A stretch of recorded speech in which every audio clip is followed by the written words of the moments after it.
Hello everybody, Kate from FerretTube TV here, and it is my great pleasure to introduce you to today's book launch. And it is Penny Francis, Riding the High Road. It's in the contemporary coming-of-age novel genre. And here's some interesting ferret-related blurb. In Penny Francis's Riding the High Road, the complex relationships between Gethin and the biological father he knew nothing about until he was 18 is not dissimilar to the bond between a ferret mama and her charges. The relationship can be complex and intense, with moments of joy and moments of despair, and is heavily reliant on building trust. Again, very true, all of those, I think, especially the trust thing. You have to take... I have a very good relationship with my ferrets, but it's born of a lot of time and building trust with them and bonding with them. So I hope that you get as much out of today's book launch as I get out of bonding with my ferrets. Penny Francis, Riding the High Road.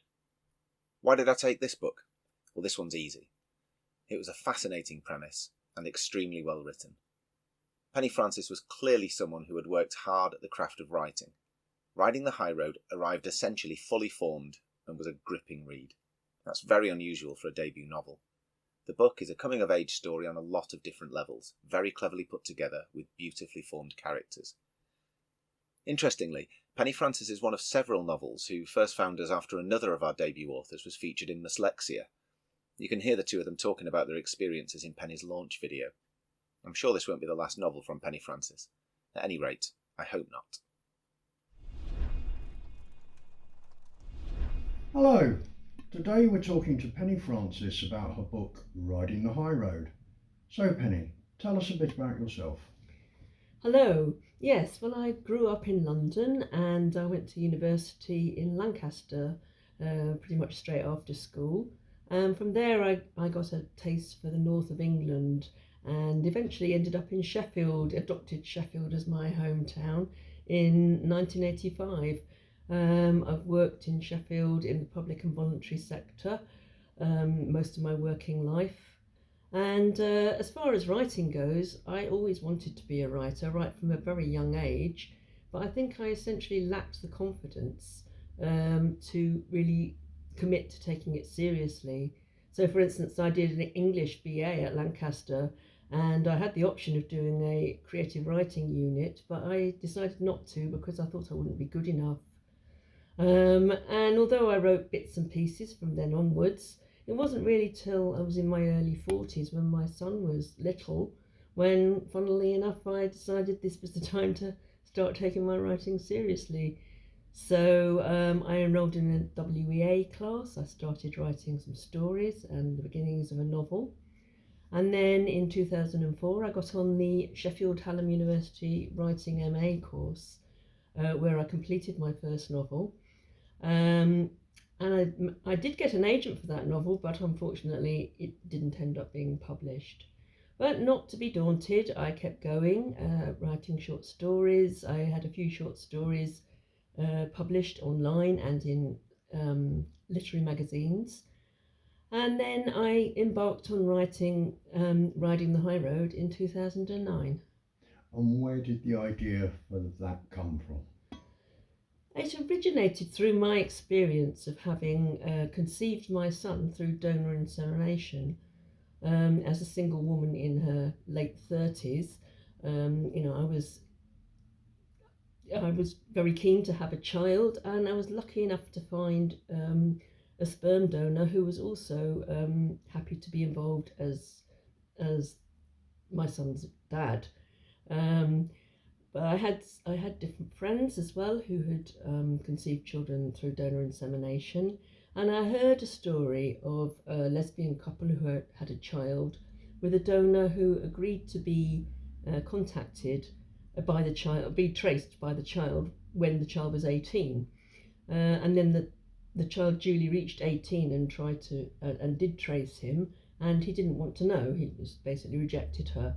So that set off in my mind, how would that have been? And I think that sowed the seeds really of the idea of my novel, where I have my 18-year-old young man off to search for his sperm donor.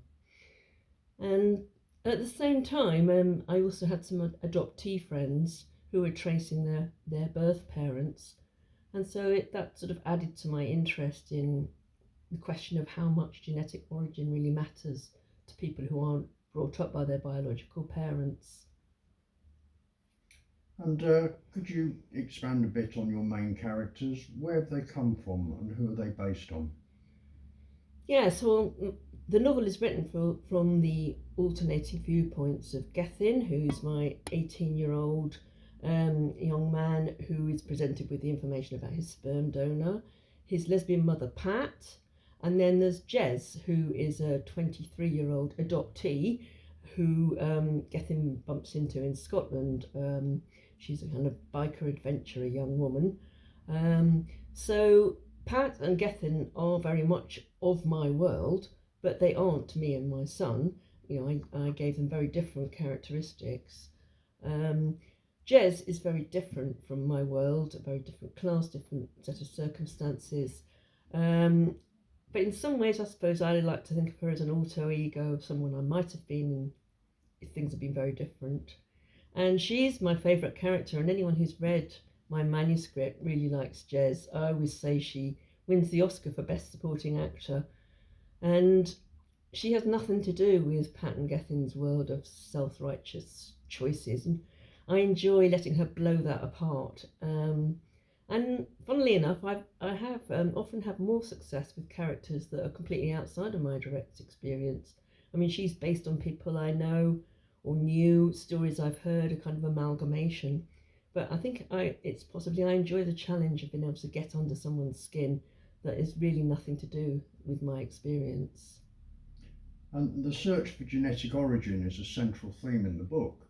So how does this play out with the characters? Well, really, the question I didn't know the answer to when I started was, how much does genetic origin matter to people? I think I started out with the idea that the people who brought you up are your parents, whether they're biological or not. One of Gethin's friends says genetics don't mean shit.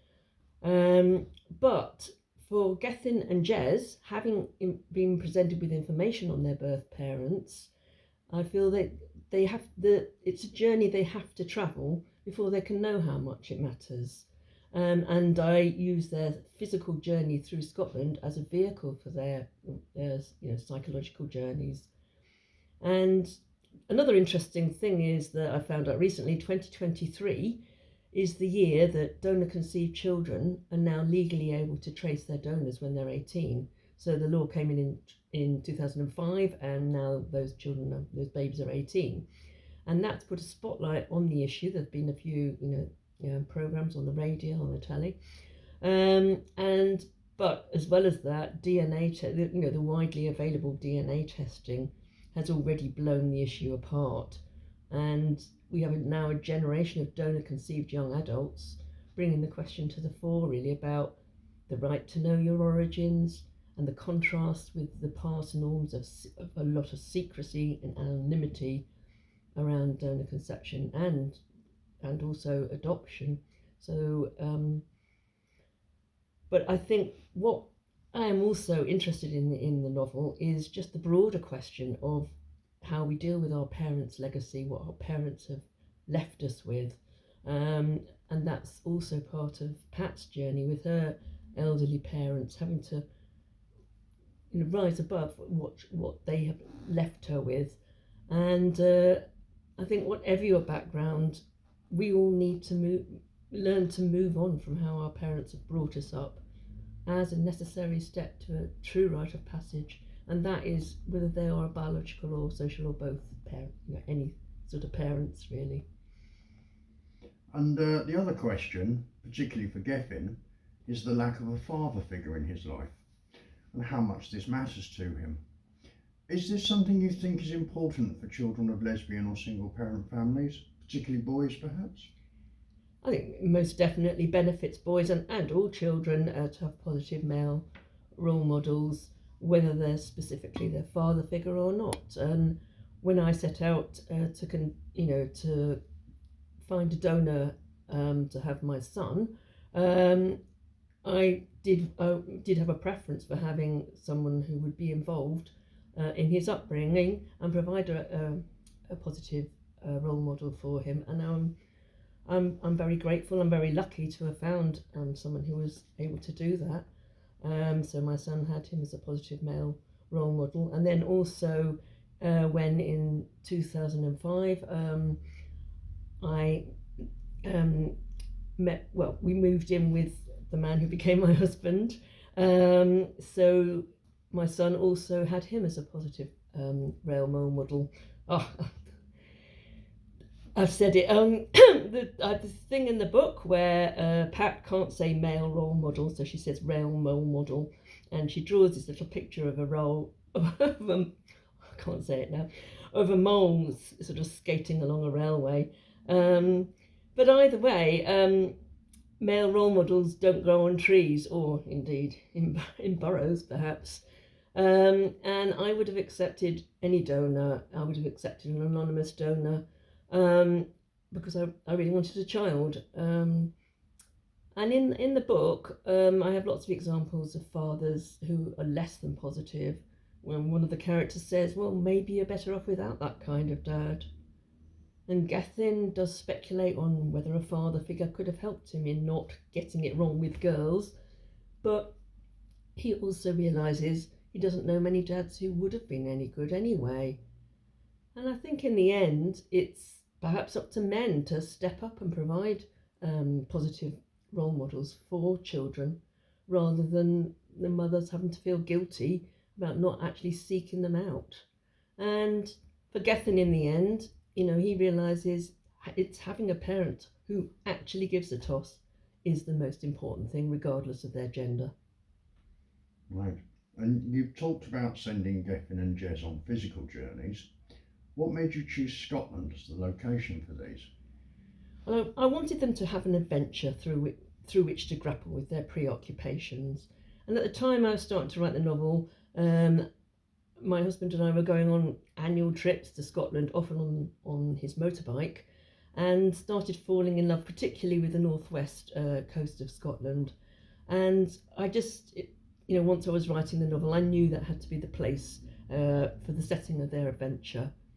And then when we were there in 2014, in the summer of 2014, which was the summer before the Scottish independence referendum, I was really struck by the energy of that campaign. There were leaflets and posters everywhere. There were people talking about it in pubs, in shops, people who really hadn't been very political, sort of just gaining political awareness through those debates.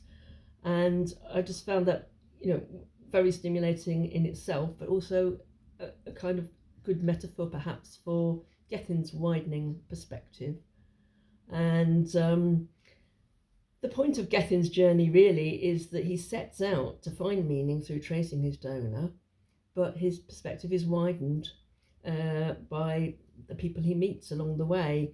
There's Jez for starters, but also others such as a group of homeless lads he meets camping outside Inverness and spends a night with, and these people who live much closer to the edge than him and who really don't pay much attention to his preoccupations.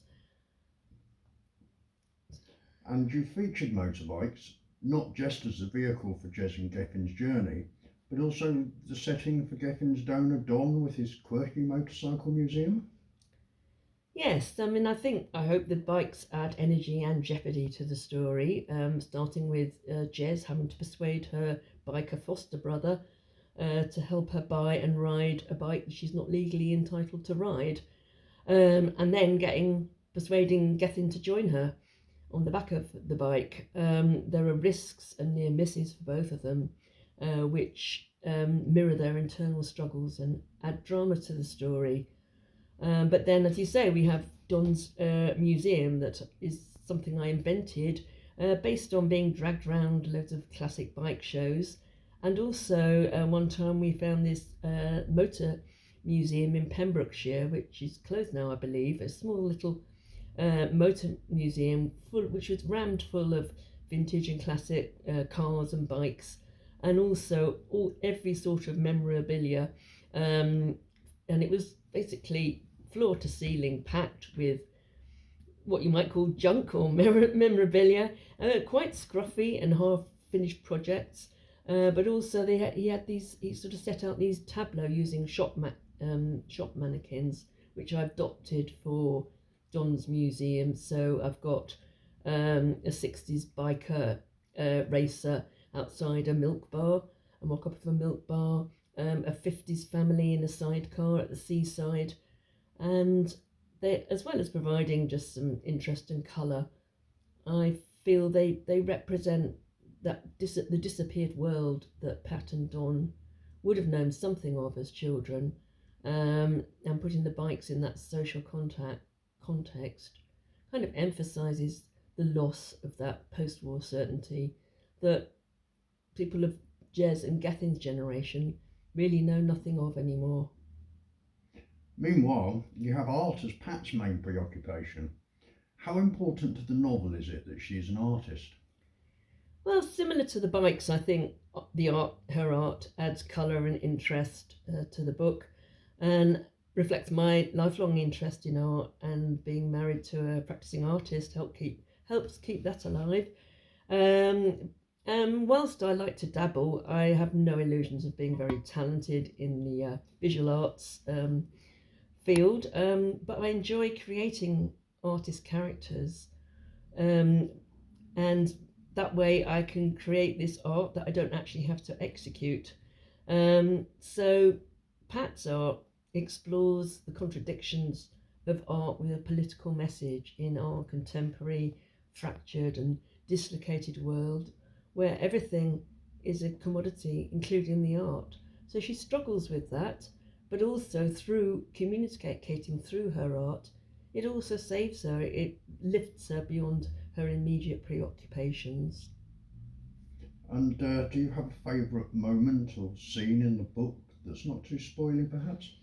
Yes, I don't think it spoils anything much to say that one of my favourite scenes is where I have Jez and Gethin helping to rescue trapped whales in the Kyle of Durness, and that is based on a true event in 2011 where about 60 pilot whales were trapped in the Kyle of Durness. It's up in the top northwest corner of Scotland, and local people were involved in helping to rescue them. And so that all added to the, as soon as I heard that, I just knew I had to have that as an adventure for them. And it is a great adventure, but it's also very sad. At least 20 of the whales perished during this time. And by getting close up to the whales' suffering, it provided a trigger, particularly for Jez, to release the emotions she'd been suppressing about her birth parents. So I used it in that way as well. And tell us a bit about your journey to get the book to publication. Well, it was a long one.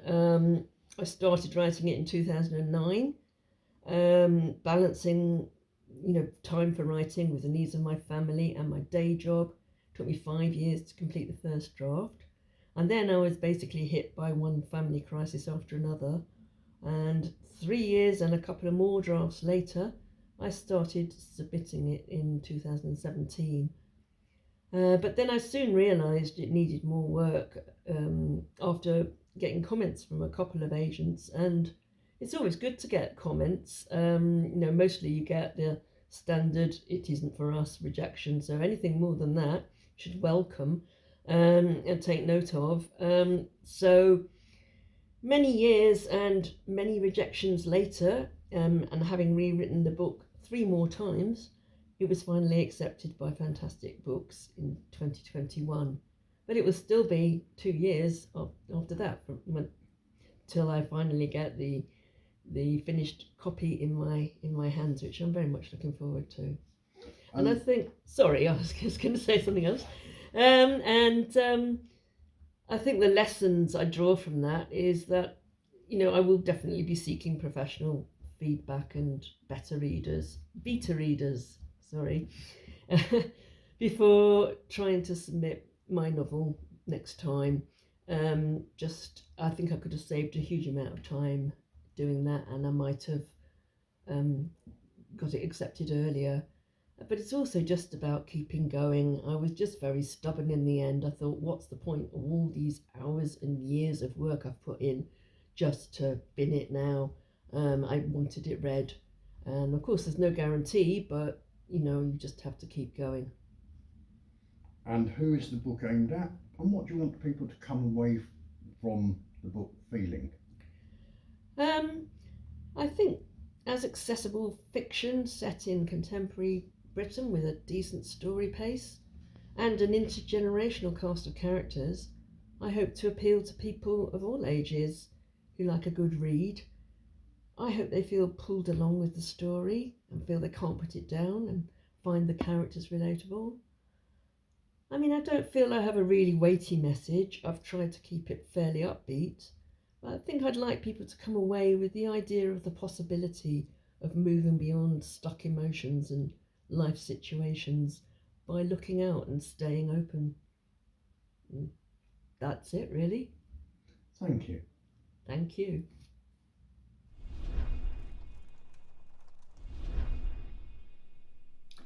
This is the first chapter of Riding the High Road by Penny Francis, read by the author. Extraterrestrial. Gethin. Somehow I know, before we start, that my 18th will be a disaster. It's not so much Mum's choice of a birthday treat, as in dragging my wasted self for a late lunch at the new cafe down the road. OK, it's not the coolest venue, the women all long grey hair and old hippie clothes, balding blokes in slacks and sandals, kids in homemade tie-dyes. But I'm happy to make the most of it, especially when I find it's actually not vegetarian. And Mum's making an effort too, all done up in her new floaty top and plummy lipstick, twitching to hide her upset when I order the pure ground steak burger special. I do good at acting surprised when the waiter pops a bottle of Carver. But something about Mum is more edgy than usual. It breaks through in literally seconds with her stressing about her art installation, how she's losing faith in it, but I wouldn't understand. Then she uses this to justify her closing performance at my party last night, in a passive-aggressive apology for screaming at my friends when she came in late from her studio. Well, it was just the run-of-the-mill, drug-fueled orgy, I try a joke. Not in my bed, she snaps. Oh, come on, Mum. You used to have a sense of humour. Let's face it, my relationship with Mum has been at breaking point for a fair while. Somehow we know not to push it, and we finish our food in silence. Just as well the restaurant fans are cooling the heavy hot air between us. Then Mum takes a decisive breath, like she's starting over, suggests another bottle of wine while I open my presents. Her gift to me is an iPhone, all boxed and beautiful, and I am genuinely touched. As in, it's been the most basic of mobiles up to now, and she's far from loaded. Then there's a card from the grandparents, sporting a cheque for a cool 500. We retreat for a few brief moments into some shared, safe anecdotes about their ridiculousness. But then Mum tenses up again, shoving a card from Karen at me. Karen was kind of like my auntie after she and Mum split up. I haven't seen her for ages, since she took me bowling and shit, I say, shaking out the quite acceptable £40 cash. Mum starts on about how Karen was like the runner between her and my sperm donor. She actually smiles when I share a sudden image of Karen in spray-on pink lycra, carrying a test tube of spunk between her bouncing bazookas. She tells me Karen met the guy through her work, but Mum never knew who he was. So I could get the dirt on him from Karen. I may be mildly curious at this point, but I'm still not prepared for what's coming. She got him to write some basic facts about himself, for you to have when you grew up. Mum looks at me, all blue-eyed saucers. She's got something written about my dad? Mum winces at the dad word. To tell you the truth, I'd kind of forgotten about him, until Karen sent it. But we can look another time. She chews her lip, looks down at her glass. She's fucking sent it? Have you got it with you? I leaned forward to snatch her bag, but she grabbed hold of it. Come on, you've told me about it now. There's a photo clipped to the letter of a guy in a biker jacket, 30-something, all straggly brownish hair and stubbly chin, looking like he's been caught out somehow. His name at the top, Don McAlstree. You are joking me, I shake the photo at Mum. That's him? I've never met him, Gethin. What does it say? Her bony shoulders are sharp with tension. It's not so much a letter as a list of vital statistics. I start reading out loud. Date of birth, 6th of May 1965. He's a lot older than he looks. It was taken 19 years ago, remember? He'll be even better looking now then. Height, 5'10". Weight, 12 stone 7. Okay, not too much of a fat fuckaroo. Oh look, family health history. Mother died of cancer. Grandmother of heart disease. Father suffers from asthma. Mother had bouts of severe depression. Hey, bundle of laughs. I feel my voice shake as I speak. Why the hell is this getting to me? It's stuff you may need to know, isn't it? Mum's soft tone irritates me to fuck. There's some blurb under the health bit. It goes like this. A bit about myself. Guess I'm something of a loner. Motorcycle mechanic, spending all my money on classic British motorbikes and associated memorabilia. If only there were a job in that. Born in Lochgillen, northwest Scotland, but moved to Glasgow when I was a kid. I escaped to Sheffield in 1982, but I've a yen to return to my ancestral home. See out my days roasting small mammals and blaeberries in a cave on the loch side, perhaps. Fucking laugh a minute. Greasy biker, lacks social skills, would not like to meet. Double frown now from Mum. Oh, Mum, fuck's sake. Gethin, please stop swearing, will you? Deep breath. Okay, have I ever had a problem with how I was conceived? My voice strains with the effort of trying to calm it down. You're a lesbian who wanted a child, so you found a sperm donor. I'm not exactly complaining, am I? You always seem proud to be different. I remember you telling people maybe you were proud of being so alternative. To me, it was no big deal. Mum shrinks back like I'm about to slap her. I can't seem to stop this coming on all aggressive. Something about this whole thing I just don't need right now. I lay the letter down as Mum does that sigh thing designed to get me, but I'm braced against its force. It's not just your conception that was important to me, but bringing you up to question things, to have an open mind, you know, she says quietly. Until I choose to drop out of sixth form, is it? Mum bites her lip, all traces of lipstick gone now. It's just, you used to be so into everything. I find it hard, you doing nothing. She's sounding close to tears, and this does pull me back. I refill our glasses and try to think what's getting to me. I get a flash of this poster of hers by some 1920s German feminist. A collage jumble of heads and giant cogs, with words like anti and dada. You know that dada picture? I start. Ah, yes, the Hannah Hoch. There's a tiny line of, random people trying to dance their way out of the crushing machines and those, faceless robots. A bit like my dancing green and women pictures. You've surrounded me with those images. I'm not looking it. I struggled to hold on to my point. You had so many questions, Mum interrupts. So why be surprised that I have a problem slotting into the shit world that you taught me about? I tried to keep my voice gentle. As in, the little people don't get out, do they? They don't give up. That's really not what I taught you. You had hippies and punk and music that meant stuff. That faith that things could change. But none of it exactly made any difference, did it? Mum takes a deep breath. So you lie down and do nothing? Stop wanting to know? No, it's like the Matrix. I choose the red pill, remember? I smile in a snap decision to pull away from this argument. Just waiting for Trinity then, Mum says, in a fair effort at lighting up. I make a show of hopeful looking around, then shrug. Oh well, can I have pudding instead? Blue pill pudding? You reckon? I'm not eating Zion gunk on my birthday. I think about the Matrix thing while scoffing sticky toffee pudding. Mum takes delicate mouthfuls of lemon parfait, and I catch her shooting a glance at the sheet of paper.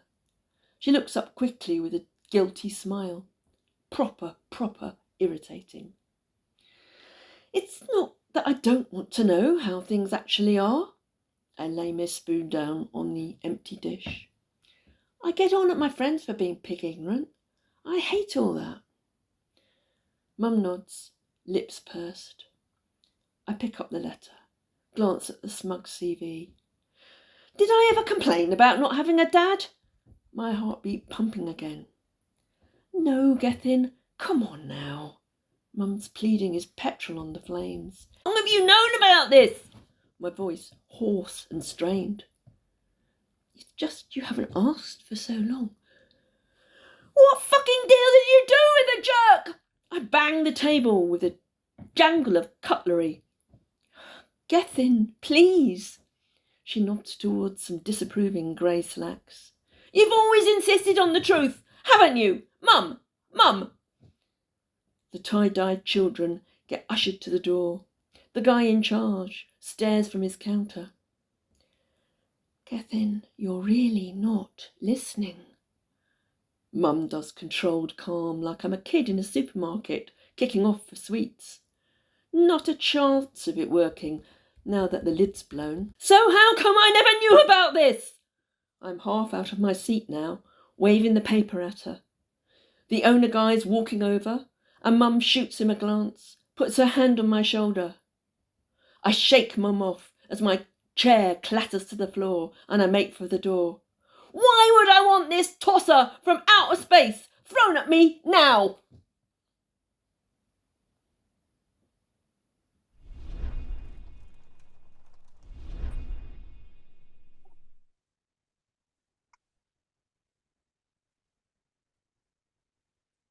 Hello, I'm Penny Francis, and as part of the launch of my novel Riding the High Road, I'm delighted to have with me fantastic books author Mary Brown.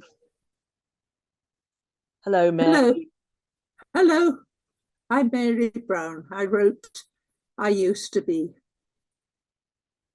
Mary, it was reading your interview in Mislexia in 2018 about your book I Used to Be that first led me to pitch to Fantastic Books. I was particularly inspired by the fact that you published your first work of fiction in your early 80s, and that the book also included sympathetic characterization of teenage girls. I took heart at a mere 60. I wasn't too old to write from young people's point of view.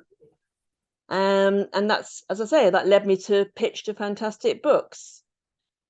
I think a question for us older women writers might be, what took us so long? So how did you come to writing fiction? Was it something you wanted to do always, or did you just come to it in later life? Well, I've been writing quite a lot, but all non-fiction. But years before the book was published, I heard a talk at the Cheltenham Festival about Lord of the Flies, and I just hate that book, and I hate its picture of how kids would behave, and I just had an impetus to write a book about girls on a desert island. So that's what I started to do. And at the same time, I was doing some research into learning in later life. And I came up with this concept of oldering, that people get oldered as they grow older and they think they can't do things when they can, including learning. And you're never too late to learn. So into this book, an older woman appeared. And the book completely changed direction. It was still about the teenage girls, but it was much more from the point of view of a much older woman. Right. Well, first of all, I totally agree with what you said about Lord of the Flies. I mean, it gets me that it's a GCSE text. I had to read it to help my son with his English literature GCSE. And I love the fact that you chose to present a more positive view of teenagers, perhaps bucking the stereotype of older people being always down on the younger generation, as though we were never young. But also, yeah, I think we can take from what you said that very powerful message that it's never too late to take up a new challenge. I think for me, I always aspired to be a writer from a very early age, but I essentially lacked the confidence when I was young to give it the attention it needed. I did an English degree after leaving school, and I could have taken a unit there, a creative writing unit, but I decided not to because I thought I wouldn't be good enough. And from then on, it was like life just taking over. I did bits and pieces of writing, but it wasn't until I was in my early 40s and my son was little that I decided, funnily enough, this was the time to start taking my writing seriously. And I enrolled in a WEA class, bunked him in the crash, snatched writing time when I could, when he was asleep or when he was at school or nursery, and when I wasn't at work. And then I got on the Sheffield Hallam University writing MA and completed my first novel in 2007. I managed to get an agent for that novel, but in the end, it wasn't published. So, not to be disheartened, I wasn't going to give up. So I embarked on writing Riding the High Road, which took me 9 years, working through a combination of quite serious life events and needing to work full time. And I finally started sending it out in 2018, around the time I read your interview. And it took another 3 years and 3 rewrites before being accepted by Fantastic Books. So I'm interested, what was your journey to publication of I Used to Be like? Similarly, a very long time. I sent it to various agents. I couldn't get an agent. And then I sent it to Fantastic Books. But I wrote it first in the third person. And even as I was writing it, I thought, no, this is Maud speaking. So I rewrote it in Maud's voice. And then I thought, no, it needs to be in Kaylee's voice as well. So I rewrote it again before I sent it to Fantastic Books. They didn't like the bits in Kaylee's voice, so I had to rewrite it again, putting most of what Kaylee said into reported speech. So I think it was 3 or 4 rewrites and several years between finishing it and getting it published. Yes, I think that, does seem to be the norm in a way, doesn't it? I mean, although, what you said about, them not liking you writing from Kaylee's point of view, I do still think you have a strong characterization of Kaylee and her gang of disaffected teenage girls in your book. But picking up on what we can bring as older women to our fiction, do you think your life experience has helped you bring a more empathetic approach to your characters? Well, yes, I think experience of life helps everyone. My teenage girls came because I was working voluntary part-time in a prison at the time, and I met many young men who could have been the fathers, boyfriends, husbands of the teenage girls I was meeting, and I found them quite unlike the stereotype of people who find themselves in prison. They were very supportive of each other, and that's where I backed up my views that young people are not like those in Lord of the Flies. Yeah, I think my early writing was mostly autobiographical. I used to tie myself up in knots, worrying about going public with it, you know, thinking about what will my mum think, for instance. And as I got older, I think I got better at using my life experience to create more fictional characters. So I have Gethin, my 18-year-old, seeking his sperm donor father, and his mother, Pat, and they are based on people in the world that I inhabit, but they are not me and my son. And in some ways, my most successful character is Jez, this 23-year-old young biker adventurer who is nothing like anyone in my world. But I think she's a combination of people I've talked to, people I've met, stories I've heard. And similar to you saying that your character Maud just walked into your book, I felt she walked into my book and threatened to take over. But she provides a foil to the world of self-conscious choices of Gethin and Pat, my main characters. But then, you know, talking of work experience, a lot of the characters they meet along their journey are based really on people that I encountered while working for the council's customer services. So there's like homeless people needing financial support.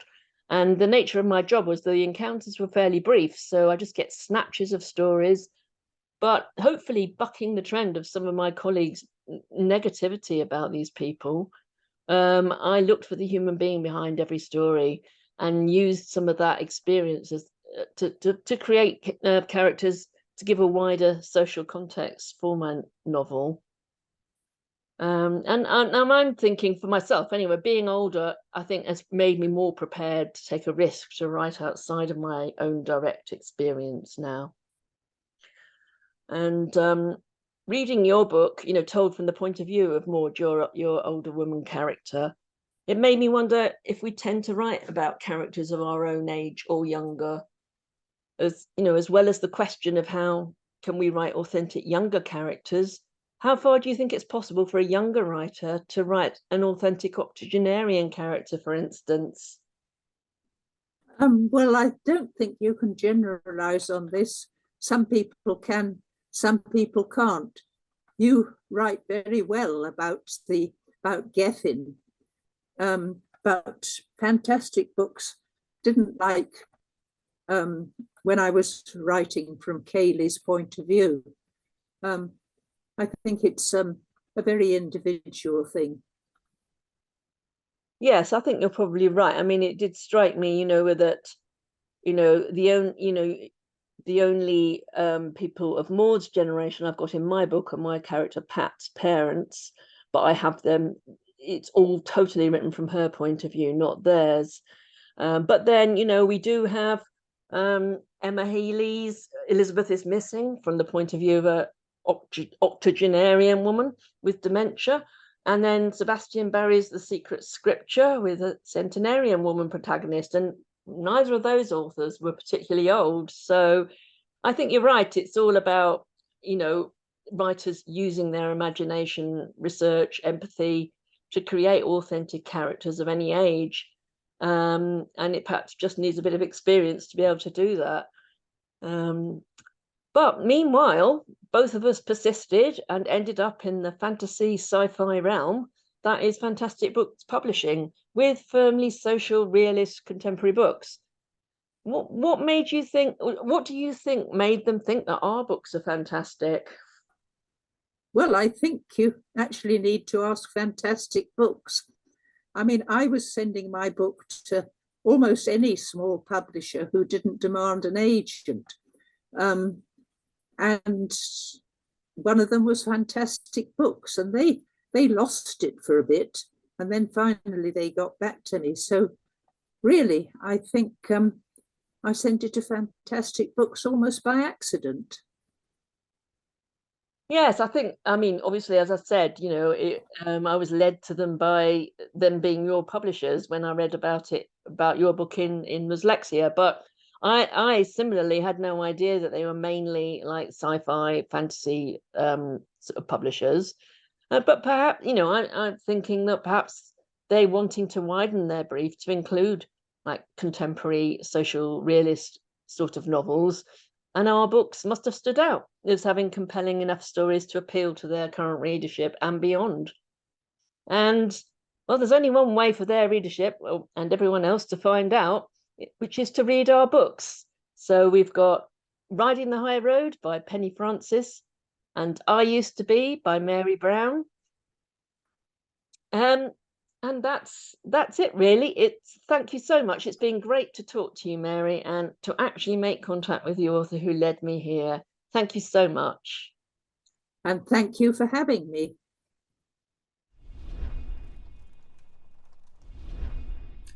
Riding the High Road by Penny Francis.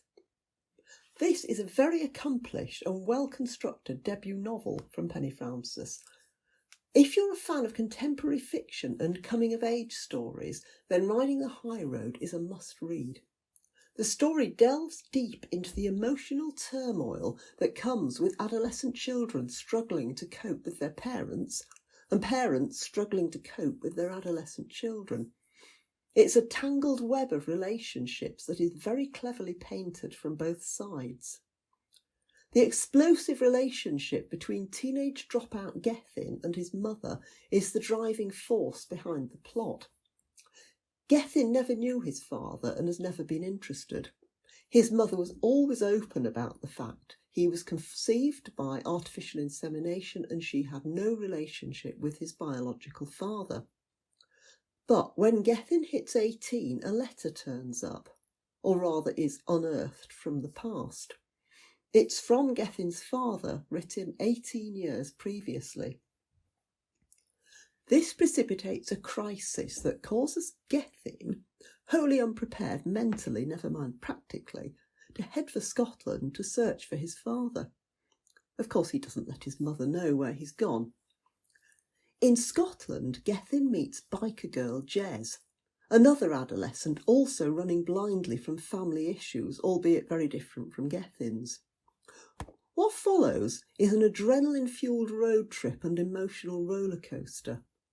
Both Gethin and Jez question in their own way their own reasons for running away. As they do this, they shed light on the legacy of their parents and the impact it has had on their lives. Penny Francis has done an excellent job of showing this turmoil from different perspectives and creating the sorts of characters that you can't help but identify with and root for, even though it sort of feels that you should be taking sides. The story is a high-octane adventure and also a poignant reminder of how difficult it can be to navigate the emotional landscape of adolescence and the impact it can have on people as they grow up. It's an excellent story that really pulls you into the lives of the different characters. It's the sort of book that has you hooked from the first page to the last. Highly recommended. That's Riding the High Road by Penny Francis.